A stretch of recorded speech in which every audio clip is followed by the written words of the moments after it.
O Rui e o Miguel são dois extraordinários empreendedores sociais portugueses, portanto é uma honra falar depois de vocês. Enquanto o Miguel falou muito da parte operacional do projeto e o Rui falou da parte de comunicação, eu iria falar um pouquinho mais da parte científica, de conhecimento à volta do projeto. Eu tinha vários slides, mas vou andar um bocadinho depressa também porque não quero demorar muito a sessão. Mas só para dizer que um bocadinho o porquê do envolvimento do INSEAD neste projeto e em Portugal em específico.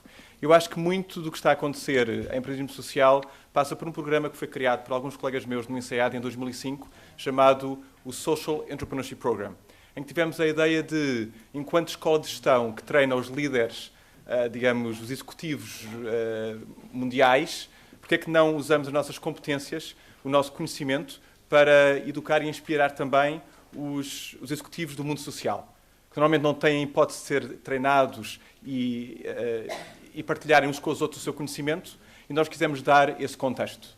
Mas, de facto, isto era, de certa forma, também uma desculpa, porque nós queríamos, de facto, aprender sobre o que acontecia nesta área da inovação social, que não conhecíamos, e a melhor forma de aprender, eu acho, é tentar ensinar, porque quando tentamos ensinar, percebemos quão inadequados são os nossos conhecimentos, aprendemos com os nossos alunos e depois, nos próximos alunos que vierem, então aí já conseguimos ensinar. Portanto, isso um bocadinho temos feito ao longo dos anos. Lançámos o programa em 2005, eu envolvi-me, fiquei o diretor em 2007, e curiosamente o Miguel Martins e o Filipe Adari foram participantes do primeiro programa em 2005, daí, digamos, a relação que desde então se criou entre o INSEAD e o que está a acontecer um bocadinho na Europa e em Portugal em empreendedorismo social. E um desenvolvimento interessante foi que em 2011 lançámos pela primeira vez no modelo INSEAD programas que chamamos Powered by INSEAD em Portugal, com um apoio muito precioso da Câmara de Cascais e da Fundação EDP, conseguimos trazer os programas do INSEAD em língua portuguesa para Portugal e para o mundo lusófono agora a partir de 2013. E fizemos já um ISEP em Portugal o ano passado e este ano, e aliás há aqui bastantes pessoas que eu já vi que participaram nos ISEPs, além de ser toda a equipa do IES, no fundo, que é o parceiro do INSEAD para implementar este programa. Portanto, este programa é um bocadinho o início, e acho que já há cerca de, além das 60 pessoas portuguesas, brasileiras e moçambicanas que fizeram o ISEP em Portugal, há cerca de 15 pessoas portugueses, empreendedores sociais, que passaram pelo INSEAD ao longo destes últimos anos.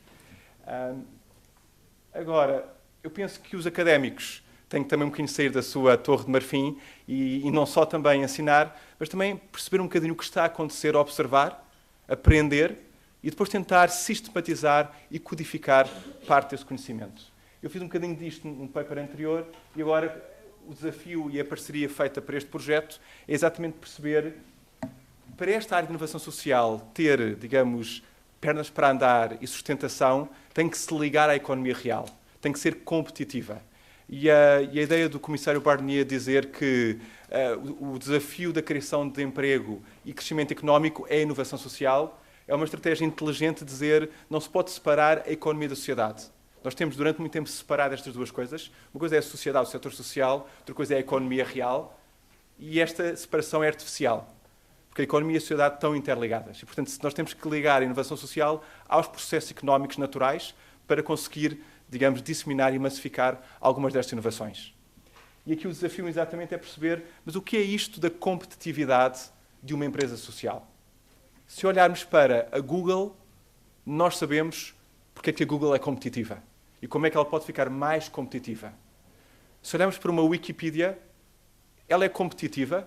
O que é que quer dizer uma empresa social ou de missão social ser competitiva? Como é que nós medimos isto? Medimos a criação de emprego? Bem, a Google tem, se calhar, 50 mil ou 100 mil empregados. A Wikipedia Foundation, se calhar, tem 100. É por aí que nós vamos medir a competitividade? É pelos lucros? Quando uma tem um objetivo de lucro e a outra não tem? Como é que medimos o valor acrescentado, o valor criado pela Wikipedia, comparando com uma Google? Estas são discussões muito interessantes que interessa refletir. E eu penso que a ideia aqui é qual? É que o mapa de inovação social vai criar uma base de dados fenomenal sobre as iniciativas que estão a funcionar no terreno e que estão a criar valor. E com essa base de dados nós podemos afinar e testar metodologias. E, portanto, o projeto de parceria entre o INSEAD e o MIES em termos de investigação é, por um lado, desenvolver um framework conceptual que permita perceber como é que se analisa a competitividade económica de uma inovação social, de uma inovação de impacto social. Ao mesmo tempo, definir indicadores específicos que possam ser testados no terreno através da base de dados criada pelo esforço de mapeamento do MIES e, com esse esforço de aplicação no terreno, validar, refinar os indicadores e, eventualmente, criar uma framework mais, digamos, mais desenvolvida, que é publicada e que se torna, esperamos nós, uma referência a nível internacional sobre como medir a competitividade do setor social. Para vos dar um bocadinho algumas ideias rápidas do que estamos a pensar em termos de metodologia, eu iria pegar um bocadinho na questão, há bocado, sobre a criação de valor e a captura de valor e como é que nós pensamos isto. Será que só é competitiva a empresa que cria valor? E aqui eu pegava no quadro do Miguel, este está em inglês, que dizia que cerca de 12 milhões de empreendedores sociais na Europa estão a tentar transformar um bocadinho a realidade da sociedade na Europa, 5% da população ativa. E eles são empreendedores um bocadinho diferentes dos outros, no sentido em que não só se preocupam com, digamos, o seu bem-estar e o lucro que podem criar no futuro, ou que podem capturar no futuro, mas os empreendedores sociais preocupam-se também, às vezes só, outras vezes também, com, digamos, com os outros. Ou seja, eu estou a fazer isto não por mim para ficar mais rico, mas estou a fazer isto porque eu quero melhorar a vida dos outros. Eu quero incluir pessoas. Eu quero criar valor. Portanto, como é que nós pensamos um bocadinho neste empreendedorismo com um cariz social? Como é que isto se formula? E nós temos uma lógica muito clara de como é que isto se passa no mundo comercial. Como é que este edifício que criámos para o capitalismo funciona. E essa lógica parte um bocadinho desta base do interesse próprio. Eu quero empreender, claro que para transformar o mundo, mas eu quero beneficiar dessa transformação. Eu quero ter alguns lucros. Se disser um empreendedor que diga, eu fui um grande inovador, criei uma empresa, só que todos me copiaram e eu fui à falência. As pessoas dizem, pá, tu és um falhado, pá, Portanto, o sucesso do empreendedor faz parte digamos, da captura do valor. Portanto, como é que isto, se tivermos como base o interesse próprio, como é que o edifício económico se desenvolve?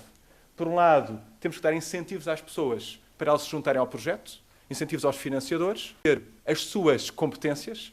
A Google não revela o seu algoritmo, mantém o secreto e vai melhorando ao longo do tempo, e com ele cria riqueza para os outros, mas também para a própria Google, e tentam controlar, no fundo, a cadeia de valor.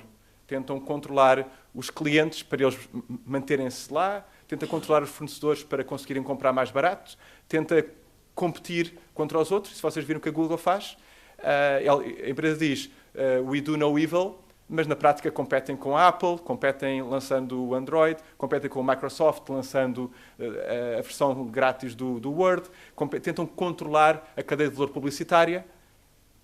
E é o que eles fazem, e fazem no bem, e têm muitos lucros, e é bom para todos nós, mas é a estratégia deles. Porque eles querem ter uma vantagem competitiva sustentável ao longo do tempo. Isto faz sentido para a Google, ou para outras empresas que têm o objetivo de maximizar o lucro. Mas se nós formos empreendedores sociais, preocupados com, digamos, a criação de valor para os outros e não o interesse próprio, como é que nós pensamos estas coisas? Se pusermos na base este interesse pelos outros, em ajudar os outros, o que é que vem a seguir? Em vez de incentivos, o que é que nós temos? Temos a participação, a paixão, a motivação das pessoas a envolverem-se nestas iniciativas. Não temos que pagar mais se dermos um enquadramento certo para as pessoas se envolverem, que vão de acordo com as suas paixões e motivações. Qual é o objetivo? Capturar valor? Criar valor. Okay? A nossa medida de sucesso não é quanto é que capturamos no sistema, mas é quanto é que criamos para o sistema. E a captura está ao serviço da criação. Eu tenho que tirar o suficiente para reinvestir na sustentabilidade do projeto e criar mais valor, ao contrário da lógica comercial, em que a criação está sujeita à captura. Eu só vou criar na medida em que consigo capturar parte do valor criado. Portanto, a lógica inverte-se. E, portanto, se o objetivo não é capturar valor, mas é criar valor, será que a empresa, a firma, é o centro do processo? É o ser humano, é a comunidade, é a solução que eu estou a tentar implementar e desenvolver. Pode haver uma empresa, ou uma NGO, ou uma misericórdia, ou uma autarquia, mas isso é só um veículo, um mecanismo para a criação de valor, não é o centro da atenção. E qual é o objetivo com essa solução? Eu quero maximizar os lucros, de certa forma maximizar o impacto criado na sociedade. Agora, como é que eu maximizo o impacto criado na sociedade? É protegendo o que tenho, é criando propriedade intelectual, é segredos, é guardando para mim as coisas boas que eu tenho, é incluindo, é abrindo, é partilhando. E, portanto, a estratégia aqui não é proteger as competências próprias, que é o que, por exemplo, a Google faz, mas é partilhar o conhecimento, criar modelos colaborativos de produção e de consumo, que é, por exemplo, o que a Wikipedia faz. E, nesse caso, será que eu quero controlar a minha cadeia de valor? Eu quero ser a mais poderosa empresa na cadeia de valor? É isso o objetivo dos empreendedores sociais? Serem o centro? Às vezes há tendências para tal, porque estes nossos dogmas são muito fortes. Mas, na realidade, o que é que deveríamos, enquanto empreendedores sociais, fazer?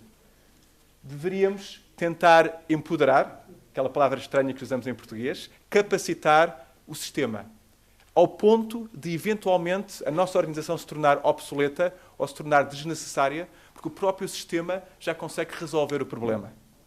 E a medida do sucesso do empreendedor social, de certa forma, ironicamente, é tornar-se obsoleto. Faz tão bem o seu trabalho que o problema ou desaparece ou é resolvido pelo sistema. O empreendedor social não é mais necessário e pode passar para outro problema e para outro e tornar-se um empreendedor social em série. Não é? Portanto, esta é uma interessante diferença da lógica entre o empreendedor comercial e o empreendedor social. Porque, no fundo, o que o empreendedor social quer é criar soluções sustentáveis que resolvam os problemas que ele ou ela vê na sociedade. Portanto, este gráfico só para dizer que há uma diferença de lógica de funcionamento entre uma empresa comercial e uma empresa social. Só que temos tantos anos deste modelo daquele lado que há o risco de quando um financiador olha para uma empresa social, pergunta, então e a sua empresa consegue ter lucros? Então e consegue comprar barato e vender caro? Ou seja, há o risco de usarmos as metodologias e pensamento antigo que não são aplicáveis à realidade nova. Então, o que temos que fazer é perceber qual é os novos modelos de gestão, modelos de organização, que estão ao serviço deste modelo e, ao fazê-lo, permitem tornar competitiva a empresa social. Isto é um bocadinho o esforço que estamos a tentar fazer. Eu queria só, talvez, muito rapidamente, dar aqui uma ideia da parte do modelo. Nós temos duas formas de avaliar a competitividade de uma empresa ou de uma área de atuação comercial. Uma, como vocês conhecem, é o famoso modelo das 5 forças do Porter, e a outra é dizer para os recursos que existem, as competências que existem na organização, e como é que nós podemos ter mais lucros com esses recursos. E é isto que nós, os meus colegas, ensinam no INSEAD aos alunos que vêm ter connosco. E o que é que eles ensinam? Eu acho que isto não é aplicável e, portanto, nós temos que repensar o modelo. Eles ensinam, por exemplo, que uma indústria permite obter lucros quando a empresa se posiciona de forma a controlar as forças que existem nessa indústria. A controlar os consumidores, os fornecedores, os competidores, a possibilidade de novas pessoas entrarem na sua indústria. Portanto, quem consegue controlar a indústria consegue ser mais lucrativo. E, portanto, há aqui um modelo que é dado em casos de estudo nas nossas aulas aos alunos e que dizem, se você quer ser um bom competidor e se quer ser competitivo, você tem que controlar os seus fornecedores. Tem que ser mais forte que eles, tem que obrigar eles a descerem os preços. Tem que ser quase como, às vezes, o Continente ou o Jónio Martins podem fazer com a sua escala, obrigam os produtores a venderem mais barato pela quantidade que conseguem vender. É uma vantagem que têm e que os torna mais competitivos que a pequena mercearia. Temos também que controlar os clientes. Temos que ser tão eficazes na nossa atuação que os clientes ficam dependentes de nós e têm que continuar a comprar. É o que faz a Microsoft quando tem o operating system do Windows e que nós estamos tão habituados a ele que temos que continuar ligados à Microsoft e não conseguimos sair daquele ecossistema. E eles fazem-no bem e, portanto, nós conseguimos controlar os consumidores. Para evitar competidores, tem que criar barreiras à entrada. Tornem difícil que outras pessoas entrem no vosso setor. Quando alguém quer entrar, baixam o preço para acabar com esse competidor e ele depois sair e depois voltam a subir o preço para terem mais lucros. Portanto, isto é o que nós ensinamos, no fundo, nas nossas aulas aos alunos. Evitar substitutos. Se vocês têm o iPad, criar um ecossistema que mais ninguém consegue entrar a substituir o iPad, porque aquilo é um ecossistema tão poderoso que já ninguém mais consegue competir connosco. E competir forte contra os outros, que é para ninguém ousar competir connosco. É isto, no fundo, que permite uma empresa comercial ser lucrativa ao longo do tempo. Esta forma de competir. Algum empreendedor social aqui se revê neste modelo? Não parece muito ajustado, porque nós pensamos, mas não é isto que eu quero fazer. O que eu quero, isto é bom para capturar valor. Mas o que eu quero é criar valor. E para criar valor, o que eu tenho que fazer não é controlar os fornecedores, é empoderá-los, capacitá-los para eles fazerem mais e melhor em conjunto connosco. Não é manter os clientes dependentes de mim, mas é empoderá-los e torná-los mais capazes de fazerem por eles próprios o que tem que ser feito, sem dependerem de mim. Não é bloquear a entrada dos outros, mas é convidar os outros a entrarem, participarem comigo, para em conjunto, em parcerias, resolvermos os problemas que têm que ser resolvidos. Não é evitar substitutos, mas nós somos os substitutos, às vezes, de soluções fracas, que não funcionam e que queremos substituir por soluções que criem mais valor. E, portanto, eu quero é colaborar e criar novas soluções e não competir. Ou seja, este modelo, de facto, não funciona para as empresas sociais. E, no entanto, às vezes, em certas disciplinas de empreendedorismo social, ainda os utilizamos, porque não há outros. Mas pode haver outros, e estamos a tentar desenvolver outros modelos. Um exemplo seria um modelo que, em vez de ser as 5 forças que tornam uma indústria lucrativa, é os 5 drivers do potencial de impacto. Quais são as áreas que permitem a um empreendedor ter impacto numa área de atuação? Como eu vos disse, o centro do empreendedorismo social não é a empresa, mas eu diria que é o binómio entre o problema social a resolver e a solução que estamos a criar. E é neste binómio que se cria o valor e que o empreendedor social atua. Agora, em que áreas é que o empreendedor social consegue criar valor? Claramente, áreas que são negligenciadas tanto pelo governo como pelos mercados. Onde os mercados não funcionam ou não entram, onde os governos não estão a tomar atenção ou não têm recursos, e que, portanto, são problemas que são pouco conhecidos ou que, sendo conhecidos, ninguém faz nada. Sabemos que há 10% de daltónicos no mundo e que eles têm dificuldade em ver as cores e que isso exclui de uma vida normal integrada na sociedade, mas alguém fez alguma coisa por isso? Muito pouco. Até o Miguel Neves ter decidido, mas há tanta gente assim, há que fazer alguma coisa. Portanto, é identificar este problema que mais ninguém está a olhar, ou quando as pessoas estão a olhar não estão a encontrar as soluções certas e, de facto, procurar uma solução mais inovadora. Portanto, áreas negligenciadas pela sociedade são áreas primordiais de atuação dos empreendedores sociais. Por outro lado, qual é o grau de importância do problema? E o problema pode ser importante por várias razões. Ou porque afeta muitas pessoas, como o caso dos daltónicos, 10% da população masculina mundial serão 500 milhões de pessoas por todo o mundo, ou afeta, se calhar, menos pessoas, mas de uma forma tão forte, com impactos tão grandes, que tem que ser resolvido. Há o problema das cataratas, por exemplo. Na Índia havia centenas de milhares de pessoas que ficavam cegas porque tinham cataratas nos olhos, que são facilmente operáveis, mas que ninguém operava e as pessoas ficavam cegas. Imaginem um país em que havia 500 mil de cegos, 9 cegos por ano. É uma catástrofe. Humana, social, médica. Portanto, havia que fazer alguma coisa, um problema importante e crítico para a vida das pessoas. Portanto, áreas em que o problema não é localizado e pequenino, mas é prevalente, pode ter manifestações locais, mas é prevalente em muitas sociedades, em muitos contextos, são problemas ideais para serem atacados pelos empreendedores sociais. Isto é do lado do problema. Do lado da solução, o que é que nós encontramos? Soluções que tenham um elemento de inclusão de populações em situação desfavorecida ou de exclusão. Nós vimos o vídeo muito interessante que o Rui nos trouxe, em que não se trata só apenas de incluir uma pessoa com deficiência. Para mim, a parte interessante do vídeo foi quando a pessoa que estava na oficina agrícola dizia é ótimo poder ajudar os outros. Não é? Isso é que foi interessante. Não é? Ele sentiu-se tão valorizado pelo seu trabalho que estava, de facto, com o seu trabalho a ajudar aquelas pessoas que não tinham alimentos e que podiam usufruir dos alimentos que ele produzia. Portanto, a nossa lógica era, coitadinho, eu vou ajudá-lo, e ele, não, eu estou contente por estou a ajudar os outros. E esse é que foi o choque do vídeo. Acho que essa é que foi a coisa. Portanto, quando conseguimos, com o nosso problema, incluir populações antes excluídas, criamos um valor enorme para a sociedade. E há imensos segmentos de população desfavorecidos, excluídos. Pessoas com deficiência, jovens que saem do mercado, digamos, educativo e que se perdem para a sociedade, pessoas idosas que se isolam e que ficam, digamos, excluídas dos processos normais de convivência e de produção da sociedade, por razões de religião, por razões culturais, por razões raciais. Há imensos mecanismos de exclusão e que muitas vezes são invisíveis para a sociedade, porque os governos hoje em dia atuam nos problemas. Aqui o problema é que a população excluída não tem voz. E os governos atuam para resolver problemas das populações que têm voz. É natural. Quem fala mais alto recebe a atenção dos governos. E, portanto, as populações em exclusão são ignoradas pelo mercado porque não conseguem dar lucro e são ignoradas pelos governos que só ouvem quem tem voz maior, que é os lobbies económicos, é os sindicatos, é os votantes normais, mas não os votantes em exclusão. E esse é o potencial enorme do empreendedor social.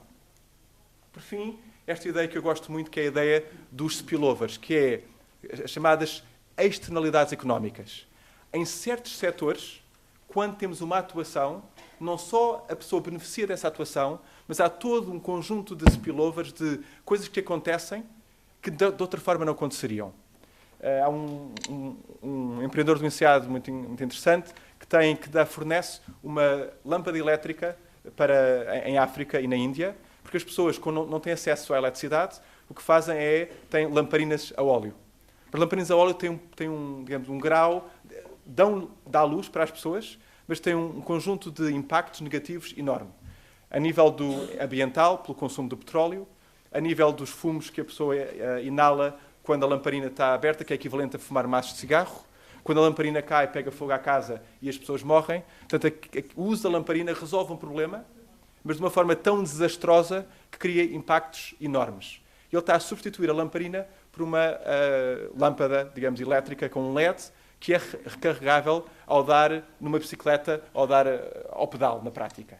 Portanto, é totalmente sustentável ambientalmente, economicamente e cria valor porque substitui, não só é 20 vezes mais barato o consumo do que comprar o petróleo para a lamparina, mas tem efeitos médicos e de saúde muito interessantes. Portanto, tem um conjunto de spillovers importantes. Portanto, eu diria que, e um último ponto que eu diria é a oportunidade de esta solução alterar a estrutura do sistema, alterar as percepções, os mecanismos, as leis, as políticas, a atuação das empresas. Quando a nossa solução, enquanto empreendedores, altera a estrutura do sistema, conseguimos criar imenso valor. Portanto, para mim, neste modelo, o empreendedor social tem um potencial de criar valor quando olha para estas variáveis e as tenta potenciar ao máximo, porque essas são as variáveis que permitem criar valor. Portanto, esqueçam o modelo das 5 forças do Porter, olhem para modelos de potencial de impacto, que são os modelos, no fundo, que permitem avançar. Portanto, qual é agora o desafio?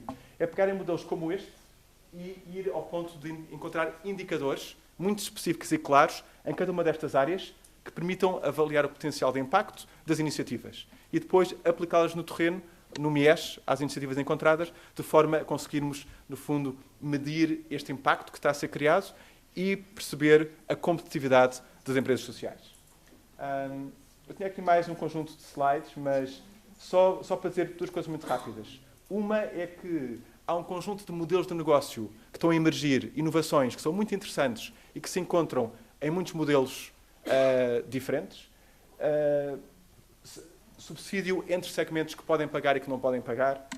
Economias de agregação, onde juntamos pequenos produtores e queremos não economias de escala produzindo de forma centralizada, mas economias de agregação consolidando produtores isolados. Ideias onde nós podemos juntar produtos.